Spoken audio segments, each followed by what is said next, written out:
Hi everyone. ఇవాళ topic వచ్చేసి spinal anaesthesia and back pain. Spinal anaesthesia అంటే మనకు నడుముకి ఇచ్చే anaesthesia. Most of the times caesarean చేయడానికి కానీ, లేకపోతే ఎనీ సర్జరీస్ బిలో అంబ్లికస్ అంటే నా నాభి కింద భాగం వరకు ఏమైనా సర్జరీస్ ఉంటే దాంట్లో మనకు స్పైనల్ అనస్థీషియా అనేది ఇస్తాము. చాలామందికి అపోహ ఏంటి అని అంటే స్పైనల్ అనస్థీషియా ఇచ్చిన తర్వాత నడుము నొప్పి మనకు వస్తుంది, దాంతో నడుము నొప్పి వస్తుందనే అపోహ ఉంటుంది. కానీ అది చాలా వరకు అబద్ధం.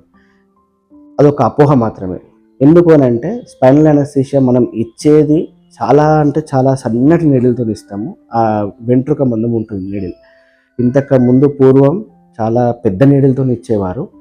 బట్ ఏంటి అని అంటే ఇప్పుడు అది దాంతోనైనా దీంతోనైనా అది జస్ట్ ఒక టైమ్ ఆఫ్ ప్రిక్ ఆ టైంకే కాబట్టి అనస్థీషియా వల్ల నడుము నొప్పి వస్తుంది అనేది ఒక అపోహ మాత్రమే.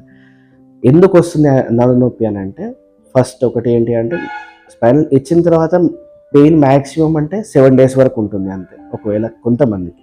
ఒక 1 ఆర్ 2 డేస్‌కి తగ్గిపోతుంది చాలా వరకు. బట్ కొంతమందికి ఉంటే 7 డేస్ వరకు ఉంటుంది. తర్వాత ఈ ప్రెగ్నెంట్ పోస్చర్స్‌లో ఈ పోస్చర్ ఉంటుంది కాబట్టి, దాని తర్వాత మజిల్ రిలాక్సేషన్ కానీ, అవి అవ్వకపోవడం వల్ల బ్యాక్ పెయిన్ అనేది వస్తుంది. ఓవరాల్‌గా అనస్థీషియా స్పైనల్ అంటే నడుముకి సూది ఇవ్వడం వల్ల బ్యాక్ పెయిన్ రావడం అనేది ఒక అపోహ మాత్రమే.